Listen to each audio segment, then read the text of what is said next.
seperti anak-anak yang belajar di Madinah. Dia bisa ke Madinah bukan karena kehebatan dia, tapi Allah pilih dia untuk belajar di Madinah agar dia di sana belajar agama, kemudian dia pulang mendakwahkan Islam ini, Al-Quran wa Sunnah al-Fahmi salam. Kalau lihat biografi Ustadz, kita agak heran juga. Ustadz kan lulusan Madinah, Ustadz. Ustadz. Ya, Allah. Memang saya, ya mohon maaf ya, mantan Wahabi. Ya. Alhamdulillah sempat merasakan jadi Wahabi. Cukup lama, dari SMP, SMA sampai kemudian kita kuliah.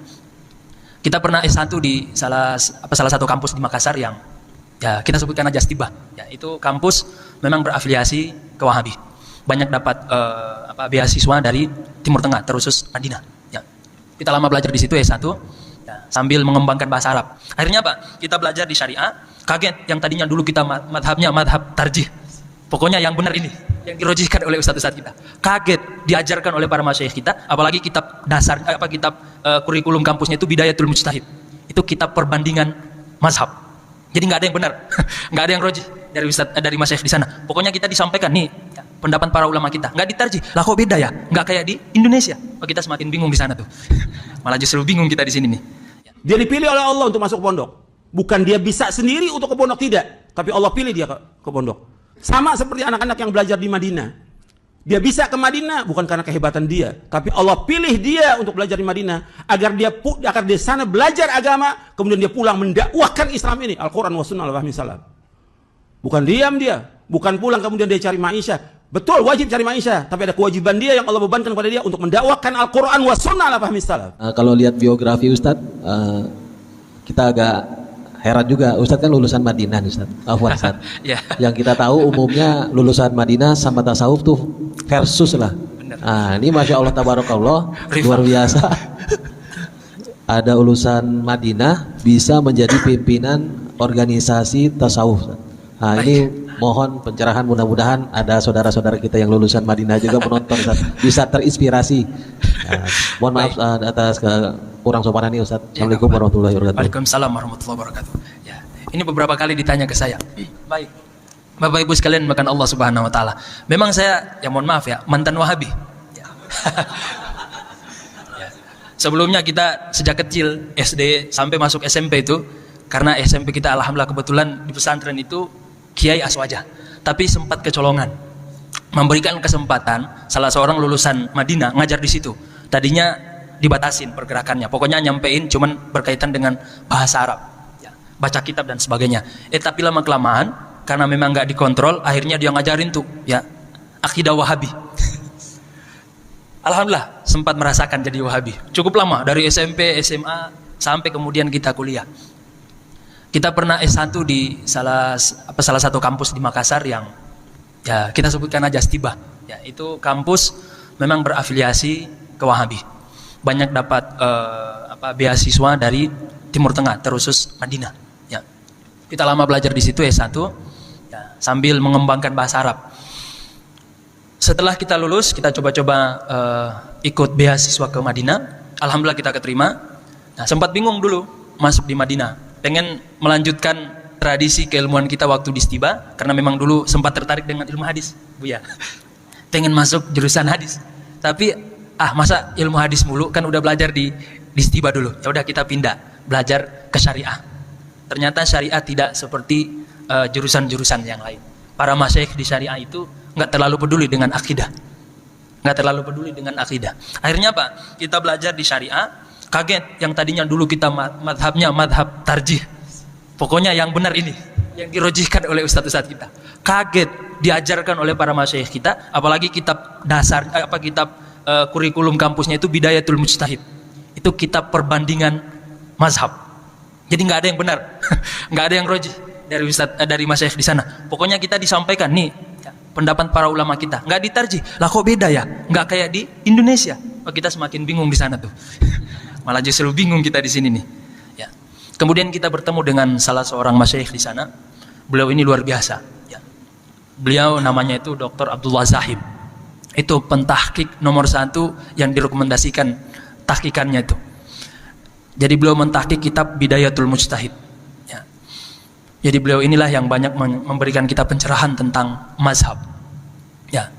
Akhirnya setelah ketemu beliau kita mulai paham pentingnya bermazhab. Beliau juga yang merekomendasikan tuh, kita nggak akan pernah menjadi faqih ya kalau kita belajar nih Bidayatul Mujtahid. Kalau antum pengen jadi faqih, kata beliau, belajar tuh mazhab ente, ya, mazhab yang berkembang di negara kita. Ente jangan pulang, itu pesan beliau ke kita. Ente jangan pulang-pulang dari sini bawa mazhab sini. Ya. Ente pulang ke Indonesia bawa ajarkan mazhab Syafi'i. Lah kita bingung. Ini Ustadz Wahabi tapi ngajarin begini, ngajarin salah nih. Ya, akhirnya di situ kita banyak pencerahan. Sampai kemudian kita juga ketemu dengan salah seorang dosen. Ya, ini nama beliau unik. Karena klien beliau ini klien yang termasuk kabilah yang jarang di sana. Namanya Syekh Badar Al-Nadir. Nadir itu artinya jarang. Dan memang klien beliau paling sedikit di Saudi. Ini salah satu klien Saudi, ya. Al-Saud. Ini Syekh, Masya Allah, banyak sekali memberikan kita pencerahan. Karena beliau ngajarin kita usul fikih, disitulah kita mulai tercerahkan. Terutama konsep akidah Ahlus Sunnah wal Jamaah. Beliau bukan Wahabi, beliau bukan Taimi, tapi beliau sering memuji Imam Fakhrur Razi, ya. Memuji Asy'ariyah. Kita bingung ini Wahabi atau bukan. Ya, ini Syekh ngajarin di kampus Saudi, ngajarin di Madinah, tapi banyak muji Asy'ari. Tapi beliau bukan Asy'ari, beliau nggak mau bilang beliau Asy'ari. Ya mungkin kita lihat, ya mungkin ini sikap biar beliau tidak dikeluarkan di kampus. Ya, karena setiap dosen itu Bapak Ibu sekalian diawasi, ada mata-mata. Ya, siapa yang melenceng dari kurikulum, udah dikeluarin tuh, besok nggak ngajar lagi. Ya, benar. Ya, termasuk beliau tuh yang disebutkan oleh Buya. Dikeluarkan. Kenapa? Karena udah mulai terang-terangan. Jadi cara aman supaya tidak dikeluarkan dari kampus gitu. Ya, sembunyi-sembunyiannya tuh. Ya, alhamdulillah kita banyak tercerahkan dari situ.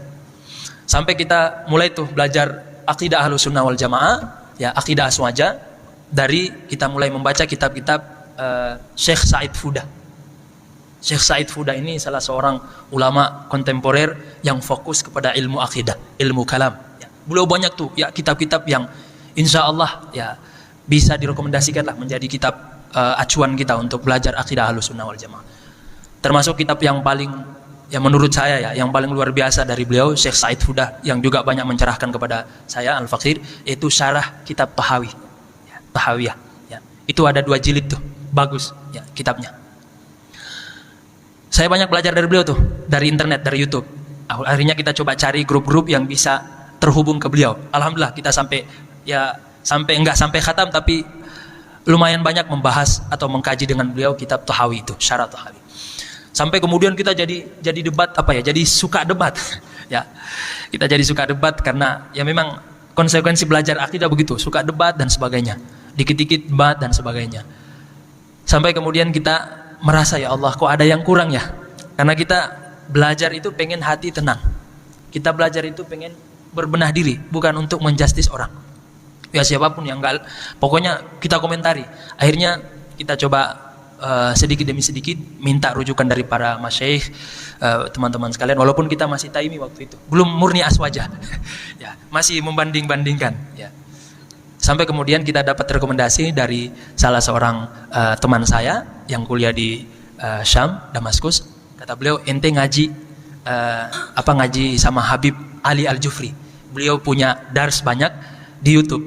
Ya, salah satu syarah beliau itu kitab Minhajul Abidin karya Imam Ghazali. Itu mantap, luar biasa, bagus sekali. Disitulah saya banyak tercerahkan dari beliau, sehingga memutuskan untuk benar-benar taubat, hijrah ya, dari Wahabi jadi Taimi sampai kemudian murni jadi aswaja. Ya, dari belajar fikih, kemudian belajar akidah, sampai kemudian kita belajar tasawuf. Akhirnya ketika ke Indonesia sampai ke Ciputat, ketemu dengan para buya-buya. Karena memang kita lagi mencari, akhirnya kita direkomendasikan. Ya udah, sama salah seorang teman kita, yaudah antum, karena kebetulan beliau ini tinggal di Ciputat, ya udah kita bermursyid kepada beliau. Akhirnya sampai sekarang kita tertarik belajar tasawuf.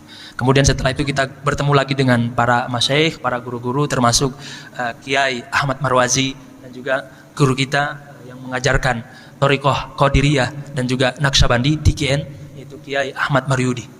Ya, beliau mursyid di Bogor, mursyid TKN. Ya mungkin begitu sejarah singkat saya sampai tertarik